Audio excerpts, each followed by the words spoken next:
Hello. नमस्कार दोस्तों, मैं हूं doctor CB Yadav, assistant professor, department of public administration, university of Rajasthan. और आज मैं चर्चा कर रहा हूं आपसे असिस्टेंट प्रोफेसर के पब्लिक एडमिनिस्ट्रेशन के इंटरव्यू के एक मूल कोर पार्ट, एडमिनिस्ट्रेटिव थिंकर्स पर किस तरह के क्वेश्चंस पूछे जाते हैं और उनका जवाब कैसे दिया जाना चाहिए, और उससे भी बड़ी बात, उनकी एक साक्षात्कार आप दे रहे हैं तो उनकी आप तैयारी कैसे करें। मैं पृष्ठभूमि भी बताता हूँ कि मुझे क्यों ज़रूरत पड़ी इस पे सभी के सामने आके बात करने की, कि मुझे इस पे बात करनी चाहिए। अभी जो 6 अक्टूबर का आरपीएससी का जो शेड्यूल आ गया है, तो कई स्टूडेंट से 1-to-1 सेशन हो रहा है, जो एक इंटरव्यू प्रोग्राम के तहत लंबे समय से है। इसमें तो मैं सभी स्टूडेंट्स को बुला रहा हूँ।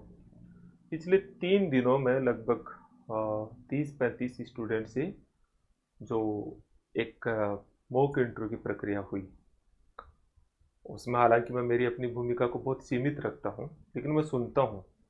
तो मैंने ये महसूस किया कि स्टूडेंट्स को हम एक पार्ट तैयार करवाते हैं, लेकिन उसमें ये तो सामान्यतः एक सवाल सभी से पूछा जाता ही है, पूछा जाना भी चाहिए, क्योंकि आप सब्जेक्ट के एक्सपर्ट के तौर पे जाके आप आगे अपना करियर शुरू कर रहे हैं, कि आपका कौन सा विचारक, थिंकर फेवरेट है, पसंदीदा है।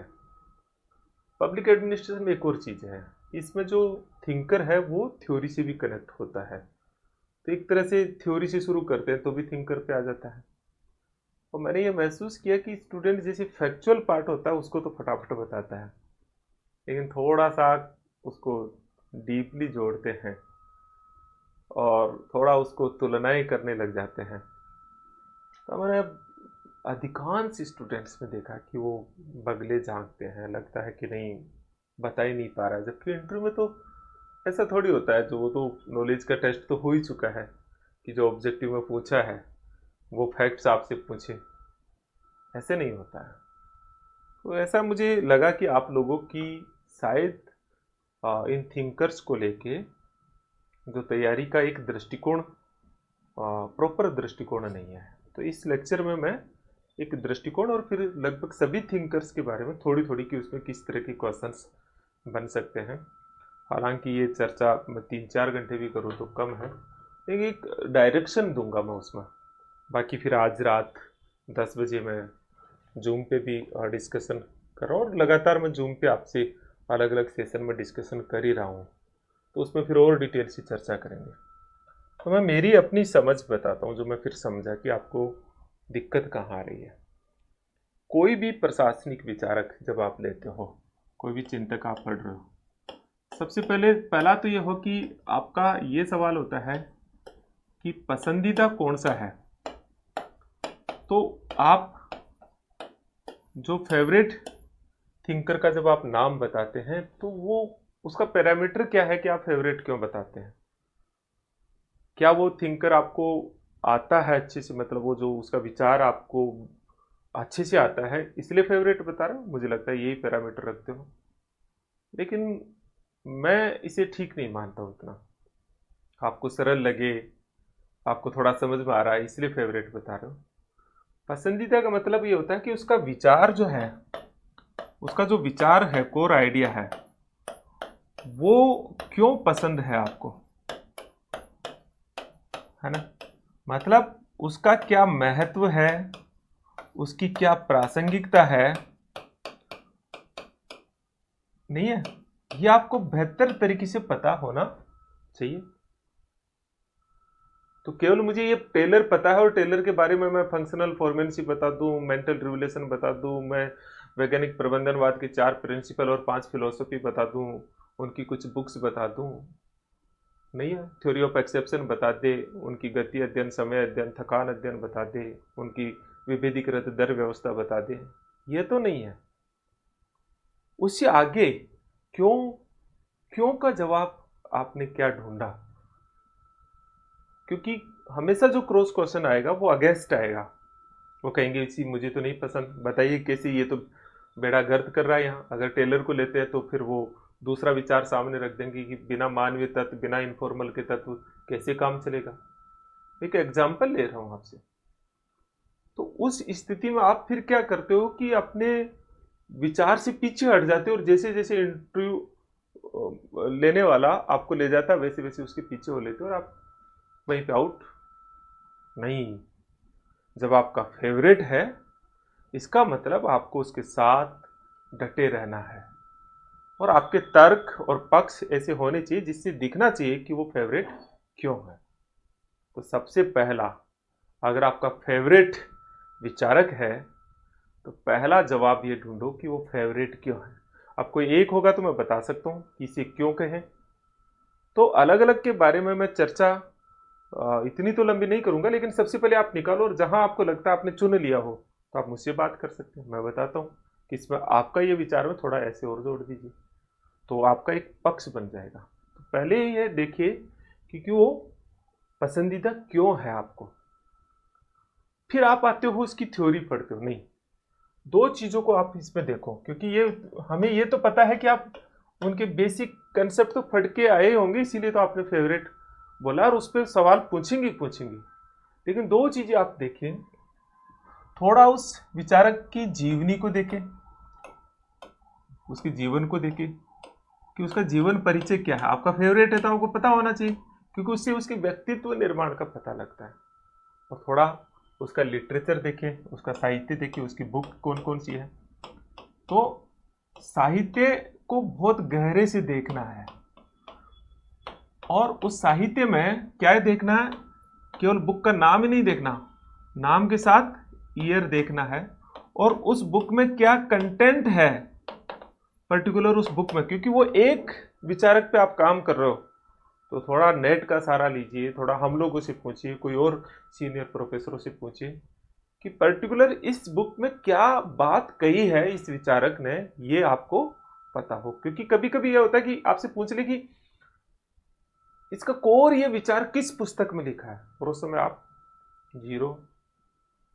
तो फिर उसकी जीवनी के साथ साथ उसका लिटरेचर और किस लिटरेचर में क्या कहा और कौन सा एक स्पेसिफिक लिटरेचर है जिसमें उसका मूल विचार आया, और वो बुक है या आर्टिकल है या जर्नल है, ये भी पता हो आपको। तो फेवरेट है तो ये दो चीजों को आप थोड़ा अलग होमवर्क करो इसका।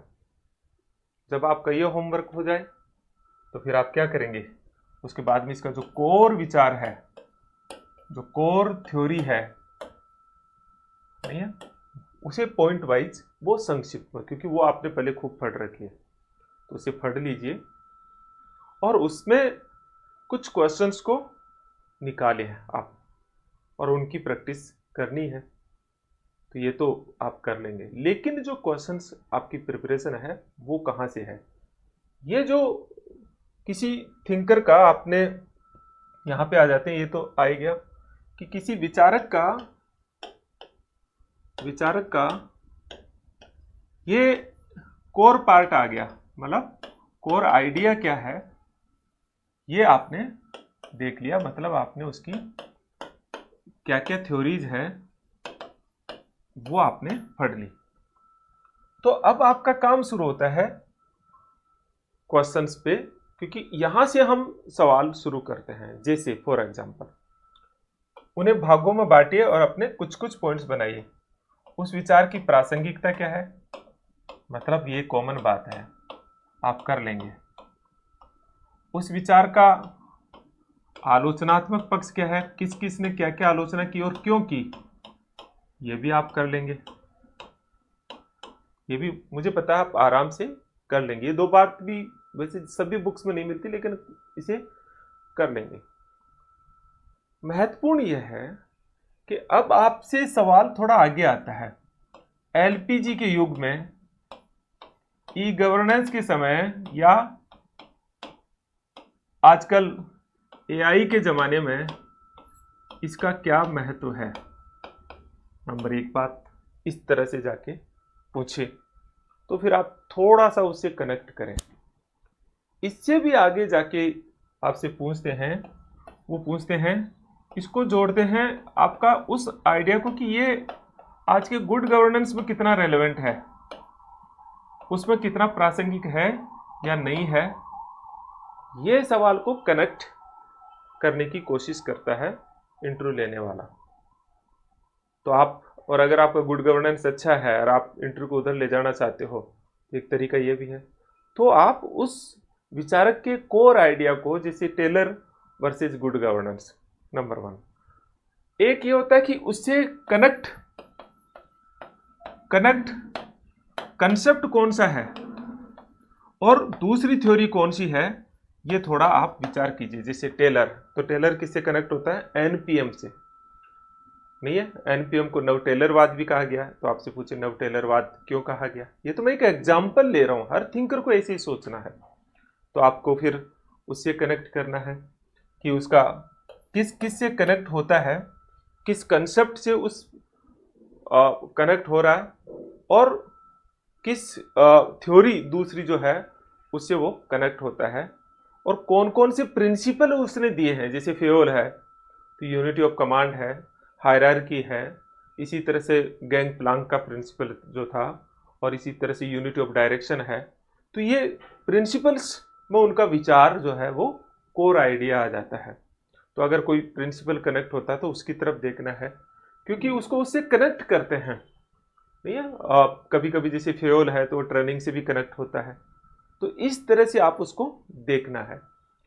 फिर उसके बाद में जो सवाल आता है कि एक सवाल जरूर जोड़ते हैं हर थिंकर को, एक तो नौकरशाही के बेसिक कंसेप्ट से, अगर इससे नहीं जोड़ते तो फिर जोड़ते हैं भारतीय व्यवस्था में वो थिंकर आज वर्तमान में कैसे प्रासंगिक है, या वर्तमान की किसी स्कीम्स को वर्तमान राजनीतिक प्रशासन की व्यवस्था में उस थिंकर को कनेक्ट करके देखते हैं।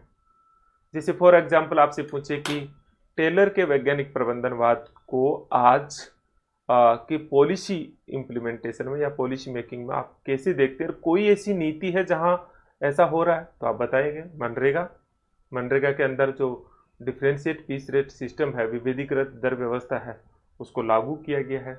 इसी तरह से बहुत सारी जगह आप इसको फिर एग्जाम्पल के तौर पर आप बताएंगे। एफिशिएंसी, इफेक्टिवनेस, इकोनॉमी, जहां भी बात होगी वहां टेलर की बात होगी। तो कैसे कनेक्ट करेंगे वो पहले से आपकी होमवर्क, मतलब आपकी टेबल पर तैयारी होनी चाहिए। और जब आपका ये सारा काम हो जाता है तो उस कोर थ्योरी के आलोचनाओं में जो आलोचक रहे हैं, उन आलोचकों के बारे में कौन सी बुक्स, जिसे हर के कहीं ना कहीं आलोचक जरूर मिलते हैं, तो उनका लिटरेचर और उस पार्ट को देखना होता है। तो किसी थिंकर को जब आप तैयार कर रहे होते हो तो उसको केवल इतना मत देखो कि इसका कोर आइडिया क्या है, उसे देखना है कि उसके जो है अपोजिट आइडिया कौन सा है, वो कैसे उसको आलोचना करता है, कौन मुख्य आलोचक है। लेकिन इम्पोर्टेंट बात, भारत की व्यवस्था में, राजस्थान की व्यवस्था में वो कैसे प्रासंगिक है, क्या चुनौतियां हैं, क्या उसे लागू किया जा सकता है, नहीं है? डिजिटलीकरण के युग में एनपीएम से कनेक्ट करें उसे, ई गवर्नेंस है, 21वीं सदी है, गुड गवर्नेंस है, इन सब से जोड़ते हुए आप देखेंगे और सवालों का निर्माण करें। मैं कुछ विचारकों को लेता हूं, जिसे मैंने आपको आइडिया लग जाएगा, और यहाँ मैं सिर्फ कुछ विचारकों पर बात करता हूँ कि कैसे आपको तैयारी करनी चाहिए। थोड़े थोड़े पॉइंट मैं बताऊंगा, सामान्य चीज़ों को मैं जिक्र नहीं कर रहा कि इनकी बुक, जीवनी, कोर आइडिया, ये नहीं बता रहा। मैं आपको बता रहा हूँ उससे आगे के जो सवाल कैसे क्या पूछे जा सकते हैं, उसके कुछ सैंपल और उनके कुछ मैं कंटेंट बताऊंगा। तो मुझे लगता है कि आपकी एक समझ बन जाएगी कि आपको तैयारी कैसे करनी चाहिए। फॉर एग्जाम्पल टेलर की बात चल रही, तो टेलर से ले लेते हैं। तो फ्रेडरिक डब्ल्यू जो टेलर है, उसके संदर्भ में गहरे सवाल क्या हो सकते हैं, जैसे एनपीएम को नव टेलरवाद क्यों कहा जाता है, क्या टेलर के वैज्ञानिक प्रबंधनवाद में मानवीय तत्व दिखाई देते हैं, यदि हाँ तो कौन से, और यदि नहीं तो क्या वैज्ञानिक प्रबंधनवाद आज जहां हम मानवीय संबंधों का भी उतना ही ध्यान रखते हैं संगठनों में, क्या यह प्रासंगिक नहीं है। मानव संबंध विचार ने टेलर के वैज्ञानिक प्रबंधन की कैसे आलोचना की, क्या उसके अपोजिट विचार खड़ा किया या उसके पैरेलल विचार खड़ा किया। अलग अलग लोगों ने, जैसे अमेरिका के अंदर टेलरवाद को लेके बड़ी आंदोलन हुआ, बाद में इसके खिलाफ रिपोर्ट भी पेश हुई। तो क्या वजह है कि टेलर को उसी के देश के लोगों ने नकार दिया।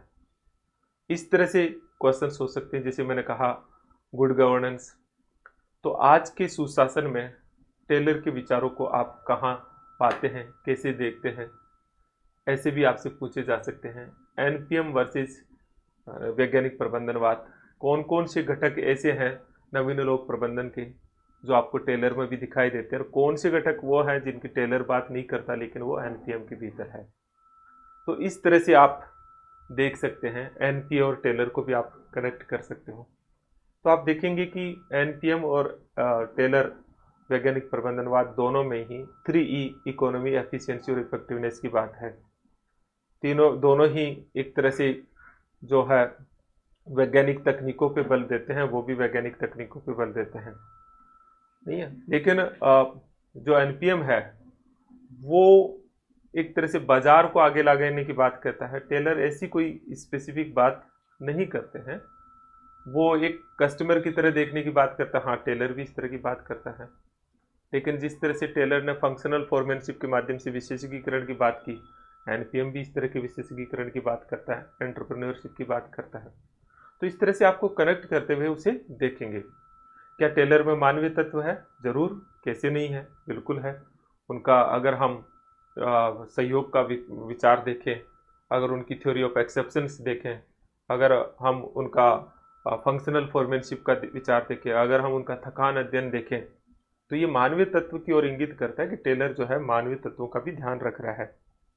आपसे पूछे कि टेलर इनमें से किसी को भी एक को उठा के पूछे कि कैसे मानवीय तत्व, जैसे थकान अध्ययन है, जैसे आपको कहे कि फंक्शनल फॉर्मेनशिप कैसे हुई, तो आपको पता होना चाहिए, क्योंकि जब दक्षता का डेवलपमेंट होगा, आप एक विशेषीकरण ऑब्जर्वेशन लगाएंगे तो स्किल बढ़ेगी। स्किल बढ़ेगी तो क्या होगा? जब स्किल बढ़ेगी तो ह्यूमन डेवलपमेंट होगा, और ह्यूमन डेवलपमेंट होना उसका एक मानवीय तत्व ही है। टेलर प्रशिक्षण पर बल देते हैं, ये भी उसका एक मानवीय तत्व है, क्योंकि कौशल विकसित हो रहा है, आपने उसकी दक्षता बढ़ा रहे हो। आप ऐसे भी थोड़ा सा घुमा सकते हो कि देखिए, टेलर कम से कम कुछ भौतिक संसाधन या भौतिक पुरस्कार या अच्छा वेतन दे करके, पूरा वेतन दे करके लोगों को काम लेने का एक मॉडल देता है। आप दूसरी तरफ अगर हम अल्टन मेयो को देखते हैं तो वो तो बिल्कुल लोगों का भावनात्मक दोहन करता है। तो उस दृष्टि से मेयो मानव संबंधवादी दिखता है, लेकिन वो ज़्यादा शोषक दिखाई देता है। ये एक विचार रखने की बात है। आपका इसी जगह से विचार शुरू हो जाए कि आपने अल्टन मेयो के बारे में ऐसे कैसे कहा, जब वो तो मानवीय तत्वों का पर्याप्त ध्यान रखता है। तो आप बता सकते हो कि यूनाइटेड ऑटो वर्कर्स के लोगों ने तो अल्टन मेयो को काउ सोशियोलॉजिस्ट तक कह दिया। आपसे पूछ सकते हैं काउ सोशियोलॉजिस्ट क्या होता है? आप बताइए कि काउ सोशियोलॉजिस्ट जो है, एक तरह से जिस तरह से गाय का समाजशास्त्र है कि गाय का दूध दूहने के लिए उसको प्यार किया जाता है दूध दूहने से पहले, वो बेसिकली गाय को प्यार नहीं करते हैं, नज़र दूध पे होती है। तो इस प्यार के पीछे एक शोषण का भाव छुपा होता है, और एल्टन में इसी तरह की कोई बात करता है। तो इस तरह से कनेक्ट कर सकते हो। आपका हेनरी फ्योल का नंबर आता है तो उसमें भी उसकी जो 6 टेक्निक्स है, 14 प्रिंसिपल्स आपको पता होना चाहिए, बिल्कुल याद होना चाहिए, कम से कम 10 तो बताना ही बताना चाहिए। आपके जो पोस्ट कॉर्प के पैरेलल उन्होंने पीओसीसी का मॉडल दिया, वो पता होना चाहिए। लेकिन क्वेश्चंस गहरे क्या आएंगे? क्वेश्चंस गहरे आएंगे कि हेनरी फ्योल के 14 विचारों में क्या आपको, ये शास्त्रीय विचारक है तो क्या आपको उसमें मानवीय तत्व दिखाई देता है? बिल्कुल दिखाई देता है। कैसे? कहिए कि उनमें इनिशिएटिव का विचार है, उसमें स्प्रिट डी कॉर्प्स का विचार है, नहीं है, उसमें इक्विटी की बात कही गई है, एक पर्याप्त रिम्यूनरेशन होना चाहिए, इसकी बात की गई, और ये सारे मानवीय तत्व है। तो आप हमेशा एक दूसरे पक्ष को ऐसे नहीं कि आपने सिरे से किए तो एक क्लासिकल थिंकर है, तो वैसे ही बताइए। आपसे पूछ सकते हैं कि यूनिटी ऑफ कमांड और यूनिटी ऑफ डायरेक्शन में क्या अंतर है? तो unity of command one man one boss की बात करता है, यूनिटी ऑफ डायरेक्शन एक जैसी गतिविधियों का एक boss, only one boss. Detail आप जाके पुस्तकों में थोड़ा सा देखें, और आप शायद, मुझे लगता है कि पकड़ ही लिए होंगे, सब्जेक्ट को पढ़ा होगा। तो क्या हेनरी फ्योल के विचारों में विरोधाभास है? तो आप बता सकते हो विरोधाभास है। हेनरी फ्योल लोक प्रशासन को आगे बढ़ाने की बात कैसे करते हैं? तो प्राइमरी लेवल से ही वो उसके शिक्षा व्यवस्था में शामिल करने की बात करते हैं। इसी तरह से मैं मैक्स वेबर पे थोड़ी सी बात कर लेता हूँ कि मैक्स वेबर की ब्यूरोक्रेसी पे तो हजारों क्वेश्चंस बनते हैं वैसे तो, लेकिन सबसे इम्पोर्टेंट चीज़ है कि जो ब्यूरोक्रेसी का जो मॉडल है वो आज के एलपीजी के युग में कितना प्रासंगिक है। ब्यूरोक्रेसी जो है उसमें पार्किंसन लॉ क्या है, उसे कॉन्टिनेंटल न्यूसेंस महाद्वीपीय जंजाल क्यों कहा गया है। मैक्स वेबर की ब्यूरोक्रेसी जो है एक आदर्श प्रकार की ब्यूरोक्रेसी है, उसको उन्होंने कहा कि एक उटोपियन, ये एक काल्पनिक है। तो इसका तात्पर्य क्या है, आदर्श और प्रकार क्या एक दूसरे के साथ हो सकता है क्या। उसका बेस लीगल रैशनल अथॉरिटी है, तो लीगल और रैशनल क्या है। लीगल तो समझ में आता है, लीगल के साथ रैशनल क्या लगा। क्या जो ब्यूरोक्रेसी है वो एक सोशल फिनोमिना है क्या, है तो फिर कैसे है। तो इस तरह से ब्यूरोक्रेसी को लेके कई तरह के क्वेश्चंस बन सकते हैं। आज के गुड गवर्नेंस में ब्यूरोक्रेसी का क्या महत्व है, आपको लगता है कि क्या ब्यूरोक्रेसी जरूरी है आज भी। अगर नहीं है तो इसका वैकल्पिक मॉडल क्या हो सकता है। नहीं है, उत्तर नौकरशाही मतलब पोस्ट ब्यूरोक्रेटिक मॉडल कौन कौन से हैं, वो एरा क्या है। तो इस तरह से आपसे क्वेश्चंस पूछेंगे। अगर हायरार्कियल सिस्टम का थोड़ा प्रॉब्लम है तो उसका अल्टरनेट क्या है, दूसरे प्रकार के जो दूसरे संगठन है वो कौन कौन से होते हैं। तो मैंने केवल आइडिया दिया है कि आप कैसे तैयारी करें। इसी तरह से बहुत सारे साथियों का फेवरेट थिंकर जैसे फोलेट को ले लेते हैं। तो मैं कोई आपसे कोई ऐसा नहीं है, मुझे जो चीज़ लग रही है वो मैं आपसे बात कर रहा हूँ। तो ऐसे मैं कुछ संवाद आपसे इसके माध्यम से एक संवाद दे रहा हूँ जिससे आप एक डायरेक्शन तय कर पाओ। तो मैरी पार्कर फोलेट पे बताएंगे कि एकमात्र महिला चिंतक, बहुत मेरी भी बहुत, मुझे भी आज भी बहुत लगता है ग्रेट पर्सनैलिटी। तो उनकी जो क्रिएटिव एक्सपीरियंस बुक है उसमें वो बहुत सारी बात करती है, लेकिन उसमें कंस्ट्रक्टिव कॉन्फ्लिक्ट का जो विचार है, क्या अमेजिंग विचार है। लेकिन उसमें प्रॉब्लम आपसे क्वेश्चंस पूछेंगे कि क्या ऐसा संभव है। जो मेरी पार्कर फोलेट इंटीग्रेशन की बात करती है वो कई एग्जाम्पल के माध्यम से आपके सामने रख देंगे। और ऐसी स्थिति में इंटीग्रेशन कैसे पॉसिबल है, तो खुद ही कहती है अगर एक ही महिला से दो पुरुष शादी करना चाहें तो कैसे संभव है, संभव ही नहीं है। नहीं, लेकिन बहुत सारी जगह इंटीग्रेशन संभव है, लेकिन उसकी प्रक्रिया बहुत हार्ड और थोड़ी सी अतिरिक्त प्रशिक्षण की मांग करती है, खुद फोलेट कहती है। तो वो इंटीग्रेशन क्यों इंपॉर्टेंट है, क्योंकि इसमें किसी भी प्रॉब्लम का एक स्थायी समाधान होता है। आप इस तरह से चीज़ों को कनेक्ट करते हुए बताइए। उनका जो डेलीगेशन पे विचार है वो बहुत पावरफुल विचार है। वो कहती है कि डेलीगेशन नाम की कोई चीज़ नहीं होती। क्यों, क्योंकि बेसिकली सत्ता का जो सोर्स है वो नॉलेज, स्किल और एक्सपीरियंस होता है। कोई अपने नॉलेज को थोड़ी सौंप सकता है। तो थ्योरी ऑफ डेलीगेशन को नकारती है, तो उस पर कारण पता होना चाहिए। इसी तरह से कोऑर्डिनेशन के बारे में वो कहती है कि कोऑर्डिनेशन अर्ली स्टेज के साथ कहती है कि कोऑर्डिनेशन इज ए फिनोमिना। तो यहाँ फिनोमिना का मतलब क्या है, फिनोमिना का मतलब है कि उसके आसपास के सारे घटनाक्रमों को भी देखा जाना चाहिए। उनका जो आदेश का विचार है वो भी बहुत शानदार है कि परिस्थितियों से आदेश लेना और परिस्थितियों से आदेश देना बहुत आइडियल स्थिति में। तो क्या संभव है, तो संभव तो कुछ नहीं है, लेकिन हमारे पास एक आइडियल सिचुएशन तो है। लेकिन फिर भी बहुत जगह हम देखते हैं कि ऐसा है कि सिचुएशन के आधार पर अगर आदेश दे और ले तो बहुत सारे कॉन्फ्लिक्ट ऑटोमेटिक ही खत्म हो जाएंगे। तो आपके पास एक जवाब होना चाहिए, अलग अलग डायमेंशन में सोचना चाहिए।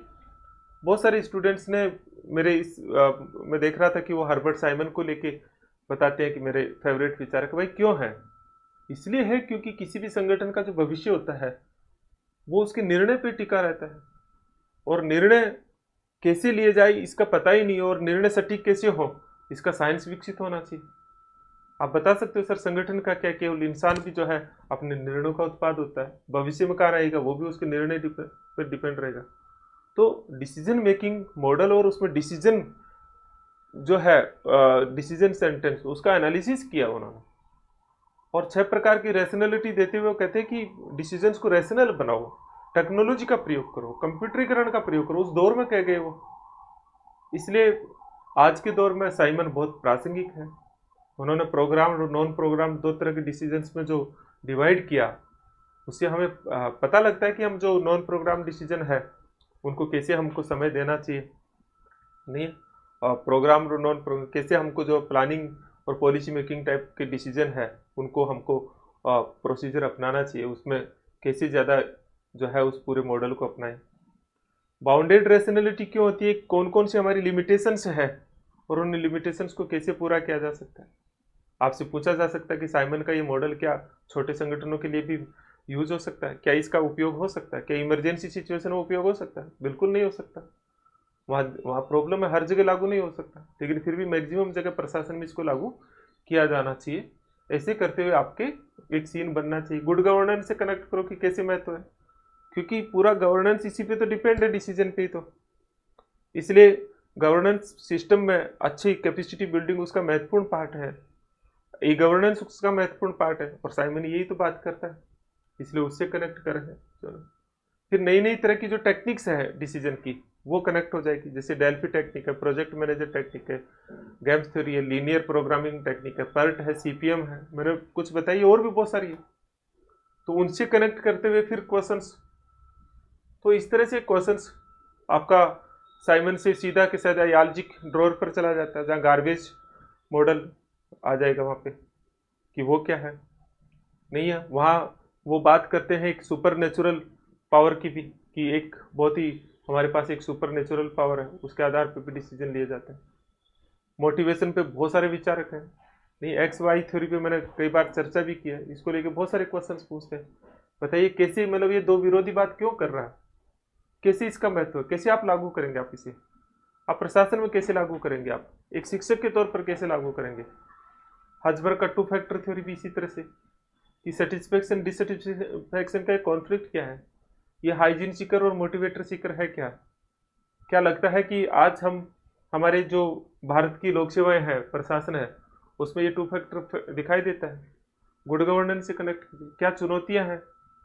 मैस्लो तो सार्वभौमिक है, अपराधों की दुनिया का और मैस्लो का क्या संबंध है, क्योंकि हमारी फिजिकल नीड्स पूरी नहीं कर पा रहा है राज्य, इसलिए अपराध बढ़ रहे हैं। क्यों बढ़ रहे हैं, क्योंकि नीड्स जितनी नीचे होगी उसकी इंटेंसिटी उतनी ही ज़्यादा होती है।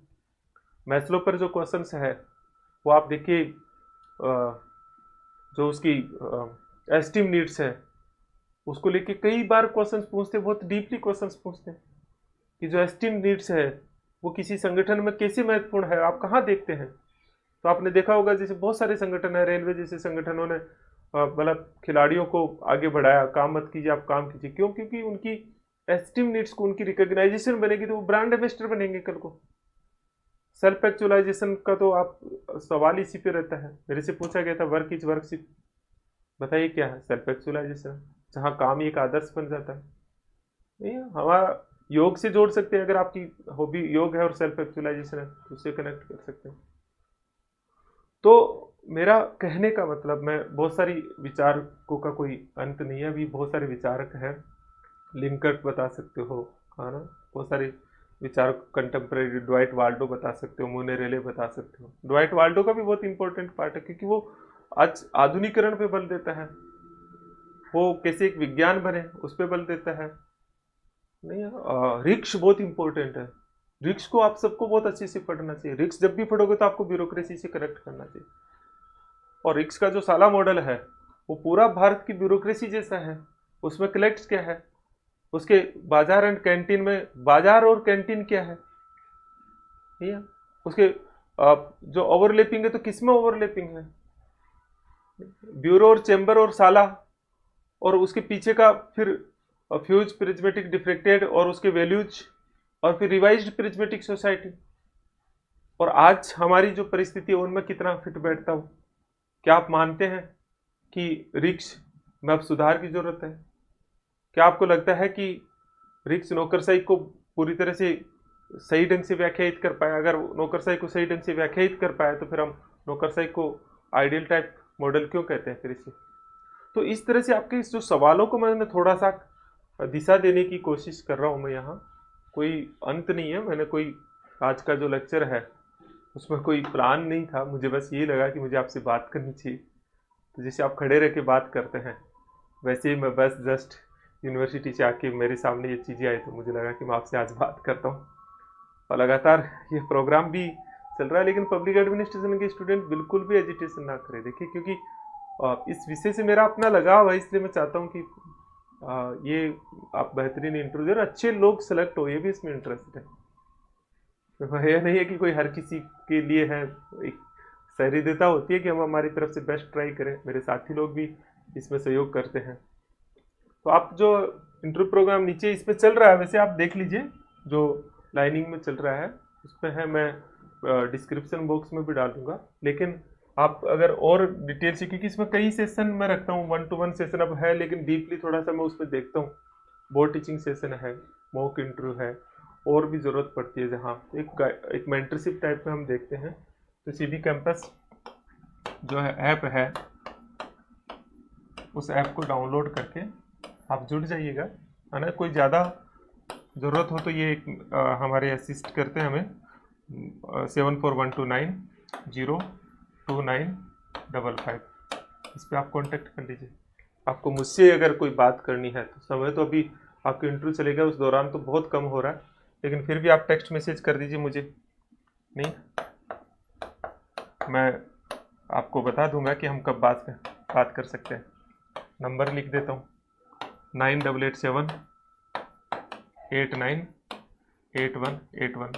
इतना ज़रूर कह रहा हूँ, 45 सीट पब्लिक एडमिनिस्ट्रेशन के इतिहास में कभी नहीं है ये। मैं फिर भी विद्यार्थी को जो देख रहा हूँ उनमें उत्साह नहीं है। थोड़े से नंबर कम है तो वो सोचते नहीं बस मुझे नहीं करना, थोड़े से ज़्यादा है तो वैसे नहीं करना है कि मुझे आता है, देख लेंगे। इसको अभ्यास करना पड़ता है, सबकॉन्शियस माइंड को तैयार करना पड़ता है। आप बड़ी गलती जो होती है आपसे जनरली, वो अगर प्रैक्टिस के माध्यम से, किसी के ऑब्जर्वेशन के माध्यम से, वो बड़ी गलती को अगर आप हटा दो, और इसीलिए मैं 1-to-1 सेशन में मेरा खास बल ये रहता है कि आप 2-3 जो गलतियां करते हो, जो आपको पता भी नहीं है, उनको बस रोक दें तो अच्छा इंटरव्यू हो वो तो बाद की बात है। बड़ी गलती, क्योंकि इंसान आप जब देखते हो ना तो अच्छी बात तो बहुत धीरे से दिखती है, गलत चीज पहले पकड़ में आती है। तो आपकी बॉडी लैंग्वेज वाइज, आपके शब्दों वाइज, आपके आंसर फ्रेमिंग में अगर ब्लंडर चीज हो रही है और अगर आपने उसको भी रोक दिया, तो इससे मैं सबसे बेस्ट प्रिपरेशन कहता हूँ, ये सबसे अच्छी तैयारी है। इसलिए आप उनको थोड़ा सा ऑब्जर्वेशन के माध्यम से एक बार देख लो, और जो है ज़्यादा से ज़्यादा प्रैक्टिस करो। जैसे मैंने आज थिंकर्स पे बात की, तो जो आपका पसंदीदा थिंकर है उस पर 30-40 क्वेश्चंस बनाओ, जैसे मैंने कुछ आइडियाज दिया उसके हिसाब से। पहले सवाल तो बनाओ, सवाल बनाएंगे तो आप आंसर्स पे सोचना शुरू करेंगे, फिर उन पे बिल्कुल टू द पॉइंट आंसर्स। तो अब आंसर की प्रैक्टिस भी कैसे करनी होती है कि पहले जो आप आंसर देते हो शुरू में, जो जनरली आप इंटरव्यू में देने वाले हो, वो आपका बिखरा हुआ लंबा चौड़ा आंसर होता है। उसे आप कंसोलिडेट कीजिए, पहले कंसाइज कीजिए, और तीसरी बार में उसे पॉइंट वाइज कन्वर्ट कर दीजिए। फिर आप देखिए क्या निखर के बात आती है। तो अभ्यास ही आपको कॉन्फिडेंस दिलाएगा। आप किताबें पढ़ रहे हो लगातार कि मैं तैयारी बहुत अच्छी करके जाऊं इंटरव्यू में, नहीं, आपको जो तैयारी करनी चाहिए वो नहीं कर रहे। तैयारी बोलने की करनी है, तैयारी अपने एरिया ऑफ इंटरव्यू की करनी है। उसमें एक थिंकर तो सबको करना है। इसका मतलब ये नहीं कि आप थिंकर्स बता दो, ये तो एक पूछते ही हम, ये तो उसका बेस ही है। इसके अलावा कोई एक पेपर और कुछ टॉपिक हो।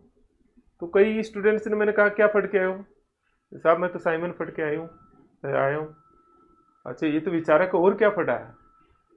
तो वो तो किया ही नहीं। फिर नहीं, एक कोई पार्ट जरूर तैयार करो। थिंकर्स उसमें एक पार्ट हो सकता है, लेकिन एक पसंदीदा थिंकर तो हम वैसे भी पूछ लेते हैं।